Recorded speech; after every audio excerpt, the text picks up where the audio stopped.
Hi hello welcome to E960 TV. నేను మీ సంతోష్. తుమ్మన్పల్లి విలేజ్లో ఉన్నాం. ఏదైతే సిద్ధారెడ్డి ఎవరైతే ఉన్నారో వాళ్ళ ఇంటి ముందే ఉన్నాం మనము.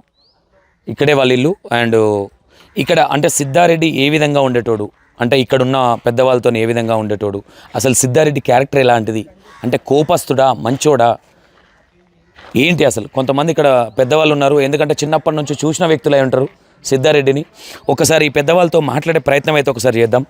ఎందుకంటే వైఫ్ రికార్డింగ్ అంటే ఏ విధంగా ఉందంటే సిద్ధారెడ్డి ఒక మూర్ఖుడు, ఒక సైకో అనే విధంగా మాట్లాడుతూ ఉన్నది. అక్కడ వాళ్ళ ఎక్కడైతే వీళ్ళు రెంట్కున్నారో ఆ రెంట్ ప్లేస్లో మొత్తం కాలనీ మొత్తం బ్యాడ్గా చెప్పింది. అంటే నిజంగానే సిద్ధారెడ్డి అనే వ్యక్తి అంత మూర్ఖుడా, అంత దుర్మార్గుడా, అంత హరాస్మెంట్ పెట్టే క్యారెక్టరా? ఎందుకంటే చిన్నప్పటి నుంచి చూసి ఉంటారు కాబట్టి ఒకసారి వీళ్ళతో మాట్లాడే ప్రయత్నం. అమ్మ, సిద్ధారెడ్డి ఎట్లా ఉండేటోడు ఏంటి, అసలు ఈరోజు వైఫ్ని చంపేసి జైలుకి వెళ్ళిండని చెప్తా ఉన్నారు.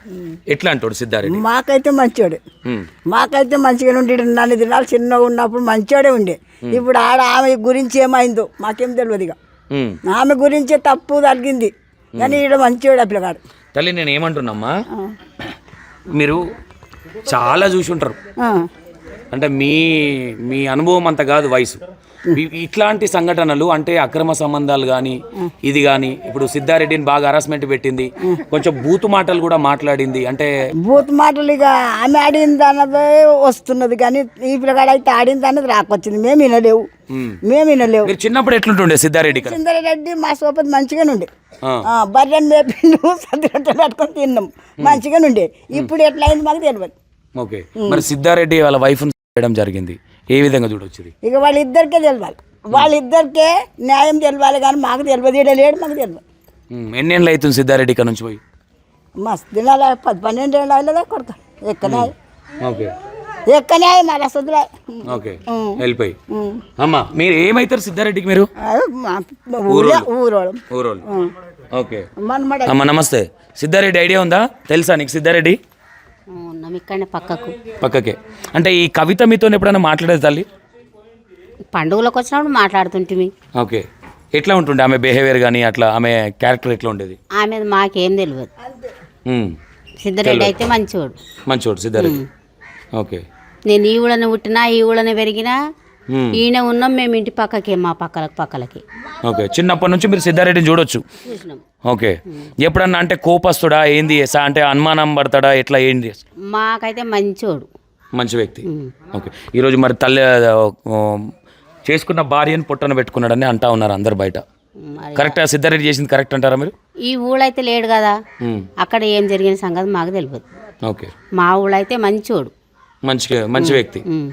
ఓకే ఓకే, విన్నారు కదా, అక్కడ కూడా మాట్లాడినాం, ఇక్కడ ఊర్లో కూడా సిద్ధారెడ్డికి మంచి పేరుంది. అంటే నేను ఏమంటా ఉన్నానంటే, వల్గర్ లాంగ్వేజ్ వాడడం వైఫ్ అంటే నోటికి, అంటే ఒక హస్బెండ్ ఏ మాటలు అయితే అనకూడదో అలాంటి మాటలు మాట్లాడడం కావచ్చు. మనం రికార్డింగ్ కూడా విన్నాం. ఇక్కడ వీళ్ళ పేరెంట్స్ ఏం చెప్తా ఉన్నారంటే, వీళ్ళ పెళ్ళి అయినప్పుడు వీళ్ళిద్దరు అక్క చెల్లెలు, సిద్ధారెడ్డి వైఫ్ ఎవరైతే రేణుక ఉన్నారో, రేణుక వాళ్ళు ఇద్దరు అక్క చెల్లెలు కాబట్టి, ఒక చెల్లె ఒక ప్రముఖ కులానికి సంబంధించిన వ్యక్తిని పెళ్లి చేసుకొని పోయింది. ఈమెకు ఈ సిద్ధారెడ్డితో పెళ్ళయింది. ఆ పెళ్ళి అప్పుడే వీళ్ళిద్దరికి జాగా ఇస్తున్నారు, అంటే ఎంత ఉంటే అంత 50-50 ఇస్తామని చెప్పారు. ఇప్పుడు ఫ్లేట్ పెరాంచారు. ఇంకోటి ఏంటంటే, ఈ కవిత ఏదైతే మిస్టేక్ చేస్తూ ఉందో దాంట్లో సిద్ధారెడ్డి వాళ్ళ అత్త ఎవరైతే, కవిత వాళ్ళ మమ్మీ ఎవరైతే ఉన్నారో ఆమె హస్తం ఉంది. ఆమె ప్రోత్సాహం వల్లనే ఇంతటి దారుణానికి ఒడిగట్టిందని చెప్తా ఉండొచ్చు. ఎందుకంటే ఇది చాలాసార్లు పెద్ద మనుషుల్లో కూడా మాట్లాడారు ఈ విషయాన్ని. ఏది చెప్పినా ఒక పంతానికి పోయిందని చెప్పొచ్చు. కవిత పంతానికి పోయి ఈరోజు ఆమె ప్రాణాల మీద తెచ్చుకొని ప్రాణం తీసుకుందని కూడా చెప్పొచ్చు. నేను ఏమంటా ఉన్నానంటే, పిల్లలు చాలా పెద్దగా అయ్యారు. పిల్లలు కూడా ఇంత పెద్దగా పిల్లలు అయిన తర్వాత కూడా ఇప్పటికీ ఏదైతే ఈయన గప్చుప్పు బిజినెస్ చేసిన డబ్బులు ఏవైతే ఉంటాయో ఈ డబ్బులు కూడా తీసుకొచ్చి ఇంట్లో పెట్టేసేటోడు. ఆ డబ్బులు వాళ్ళ అక్కకు పంపించేది. ఇక్కడ ఈ పవన్ ఎవడైతే సెటప్ ఉన్నాడో ఆ పవన్కు పంపించేది. రీసెంట్గానే 15-20,000 పంపించింది పవన్కి అని చెప్తా ఉన్నారు వీళ్ళ ఫ్యామిలీ. ఎవరు? కవిత వాళ్ళ అత్త మామ, సిద్ధారెడ్డి డాడీ వాళ్ళకి. ఇట్లా నేను ఏమంటా ఉన్నా, ఏదైనా సరే ఈ అక్రమ సంబంధాలు అనేది లాస్ట్కు ప్రాణాలు పోయేదాకా వస్తూ ఉన్నది. ఇంకో విషయం ఏమైందంటే, చాలామందికి తెలియని విషయం ఏంటంటే, సిద్ధారెడ్డి ఈ కవితను పవన్ను తీసుకొచ్చేటప్పుడు అక్కడి నుంచి ముగ్గురిని ఒకటే కారులో కూర్చోబెట్టారు. ఈయన హస్బెండ్ పక్కనే బాయ్ ఫ్రెండ్ మీద ఇట్లా తలే పెట్టుకొని ఆగ్రహానికి గురయ్యింది కాబట్టి ఆ మధ్యలో అంటే ముందే ప్లాన్ వేసుకున్నాడా లేదంటే మధ్యలో కత్తి తెచ్చుకున్నాడా మాకైతే తెలీదు. కానీ వైఫ్ మాట్లాడే మాటలు కావచ్చు, వైఫ్ ఏదైతే కవిత ఉందో కవిత చేసే లెక్కలు నచ్చకనే ఇద్దరిని చంపేద్దామనుకున్నాడు. కాకపోతే కవిత ఎవరైతే ఉన్నారో కవితకి ఇక్కడ పొడవడం జరిగింది, తర్వాత ఇక్కడ సైడ్కి ఒకటి పొడవడం జరిగింది. ఇక్కడ కొట్టేసరికి పోలీస్ ఏదైతే కార్ ఫ్రంట్ డాష్ బోర్డ్ ఉంటుందో ఇక్కడ పొడవగానే బ్లడ్ వెళ్ళి అక్కడ పడడం జరిగింది. దాని తర్వాత పోలీసు వారు జాగ్రత్త పడ్డారు, లేదంటే పవన్ను కూడా చేసేవాడేమో అనే విధంగా చెప్పేదైతే చెప్తా ఉన్నారు. ఇంకో విషయం ఏదేమైనా ఒకటి, ఈ ఇల్లీగల్ ఎఫ్ఐఆర్లు కావచ్చు ఇవి కావచ్చు, ఇవి ఓవరాల్గా తప్పనేది ఈ రోజు కాకపోయినా రేపైనా సరే దొరికి ప్రాణాల మీదకి తెచ్చుకుంటారు అనుకోవచ్చు. ఇంకోటి ఏంటంటే ఆమెకి ఎప్పుడు చూడు హస్బెండ్ అంటే కనీసం ఇంత కూడా కనికరం లేదు, పిల్లల మీద కూడా ఒక కొంచెం కూడా ప్రేమ లేదు. అంటే పిల్లలు ఉన్నారు, ఈ ఎవరైతే సిద్ధారెడ్డి ఉన్నాడో ఆల్రెడీ గొడవలు అయినప్పుడు కూడా వైఫ్ కాళ్ళ మీద పడడం కూడా జరిగింది. పిల్లలు ఉన్నారు మనకి, ఈ బిహేవియర్ అనేది కరెక్ట్ కాదు, పరువు పోతుంది, రెడ్డి ఫ్యామిలీ అని ఎన్నిసార్లు మందలించినా ఆమె పంతం అనేది మార్చుకోలేదు అని చెప్తా ఉన్నారు. ఒకసారి సిద్ధారెడ్డి ఇల్లు చూపించే ప్రయత్నం చేస్తా, వాళ్ళ డాడీ కూడా ఇక్కడే కూర్చున్నారు. ఇంకో విషయం ఏంటంటే ఇన్నిసార్లు ఇప్పుడు సిద్ధారెడ్డి చంపేసిండు అనేది చెప్తా ఉన్నారు, కానీ ఎందుకు చంపిండు అంటే అంత ఆగ్రహానికి ఎందుకు ఒడిగట్టిండు? పిల్లలు ఉన్నారు కదా, పిల్లల ముఖమన్న చూసి వదిలిపెట్టేది ఉండే కదా. ఇదే సిద్ధారెడ్డి ఆల్రెడీ వైఫ్కు చెప్పడం జరిగింది, ఇక్కడ వచ్చిండు నా దగ్గర లేకున్నా పర్వాలేదు, నీకు ఏం కావాలో పిల్లల మెయింటెనెన్స్ ఏందో కూడా నేను చూసుకుంటా అని సిద్ధారెడ్డి చెప్పడం కూడా జరిగింది. ఏదైతే బీదర్ ఇక్కడ చాలా దగ్గర, బీదర్లో ఉండి ఇక్కడే ఉండి పిల్లలను చూసుకో, నీకు నచ్చినట్టుండు అని చెప్పినా కానీ బాయ్ ఫ్రెండ్ మీద ఉన్న మోజుతోని కవిత చెప్పిన మాట వినడం కానీ అది చేయలే. పిల్లల మీద కనీసము సరే కవిత మూర్ఖురాలు, కవితకు ప్రేమ లేదనుకుందాం ప్రియుడు మోజులో పడి, మరి కవిత వాళ్ళ తల్లి ఎవరైతే ఉన్నారో మరి వాళ్ళ బిడ్డకు పుట్టిన పిల్లలే కదా, కనీసం ఈ 27 తారీఖు పోయిన తర్వాత కూడా పిల్లల్ని కనీసం దగ్గర తీసుకోలేని పరిస్థితి. అంటే ఇక్కడ ఏమనుకోవచ్చు, కవిత తల్లి హస్తం కూడా ఉందనుకోవచ్చా? కవిత ఎవరైతే అక్రమ సంబంధం పెట్టుకున్న దాంట్లో ఏమనుకోవచ్చు? ఇప్పుడు ఒకటి ఆలోచించాలి, అంటే ఏదైనా సరే ఇదే ఇల్లు కవిత వల్ల ఏదైతే వాళ్ళకి సిద్ధార్థకు సంబంధించిన ఇల్లు ఇదే. ఎందుకంటే సిద్ధార్థ ఇక్కడ ఒక ఎకరంన్నర జాగా అమ్ముకొని జైరాబాద్లో ఒక 30 లక్షలు పెట్టి ఒక ఫ్లాట్ కొనుక్కోవడం జరిగింది రీసెంట్గా అని మనం ఇంతకుముందు కూడా చెప్పడం జరిగింది. ఇక్కడ వాళ్ళ అన్న వాళ్ళు కట్టుకున్నారు తప్ప ఇక్కడ ఊర్లో ఇల్లు కట్టుకోవాలి. ఎందుకంటే వీళ్ళు జైరాబాద్లో వీళ్ళకు గప్చుప్ బండి ఉంది కాబట్టి వీళ్ళు ఇక్కడ కట్టుకోవాలి. ఈ పాత ఇల్లే ఇక్కడే ఎప్పుడో ఒకసారి వస్తాం కదా, మనం బ్రతికేది జైరాబాద్లోనే కాబట్టి అక్కడే ఉండే ప్రయత్నం చేశారు. ఇక్కడ ఇల్లు కట్టుకోవాలి, ఇది మొత్తం వాళ్ళకి సంబంధించింది. ఒకసారి ఇల్లు చూసే ప్రయత్నం చేయండి.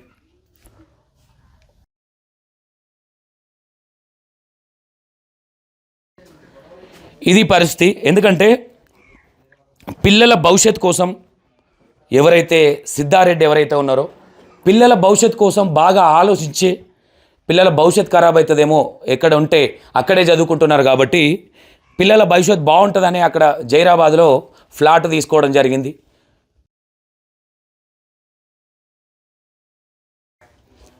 ఇది పరిస్థితి. మొత్తం మీద ఫైనల్గా సిద్ధారెడ్డి ఎవరైతే ఉన్నారో వీళ్ళు చేసే అరాచకాలను తట్టుకోలేకనే మా బామ్మర్ది మంచి పని చేసిండు,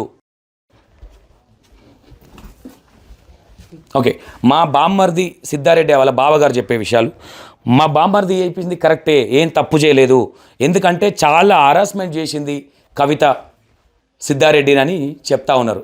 ఏదేమైనా సరే ఇలాంటి దారుణానికి పాల్పడడం అయితే కరెక్ట్ కాదు. చిన్న పిల్లలు ఉన్నారు, చిన్న పిల్లలు ఉన్నారు.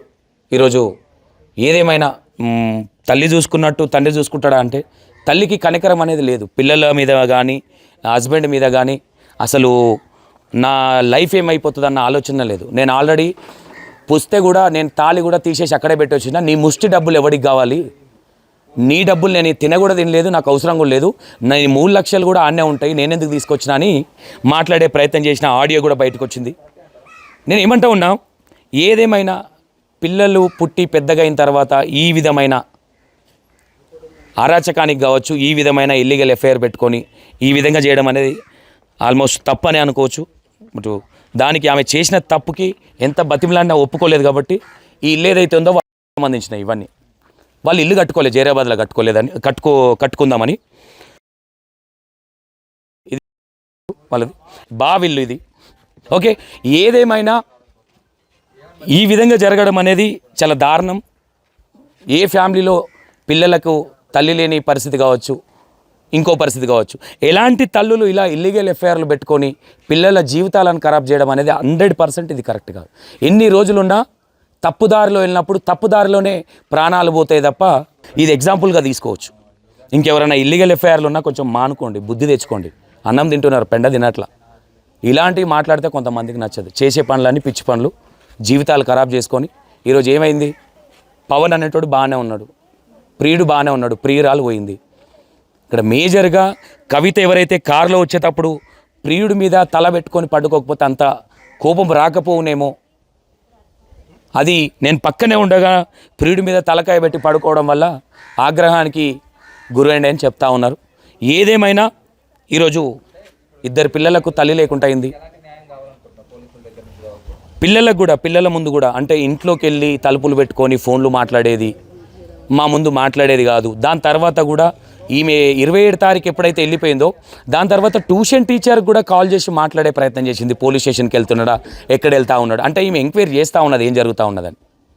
రైట్, ఏదేమైనా ఇలాంటి సంఘటనలు తరచుగా జరుగుతూ ఉన్నాయి కాబట్టి కనీసం ఇలాంటి పిచ్చి ఆలోచనలకు వెళ్ళి ఇల్లీగల్ ఎఫ్ఐఆర్లు పెట్టుకొని ఇలాంటి పిచ్చి పనులు చేసి ఇది చేయడం అయితే 100% కరెక్ట్ కాదు. ఎందుకంటే ఈరోజు సిద్ధారెడ్డి ఎవరైతే ఉన్నారో, సిద్ధారెడ్డి ఇన్ కేసు ఇది చేయకపోతే సిద్ధారెడ్డి పిల్లలకు థ్రెట్ ఉందనే విషయం అనేది వాళ్ళ ఫ్యామిలీ చెప్తా ఉన్నారు.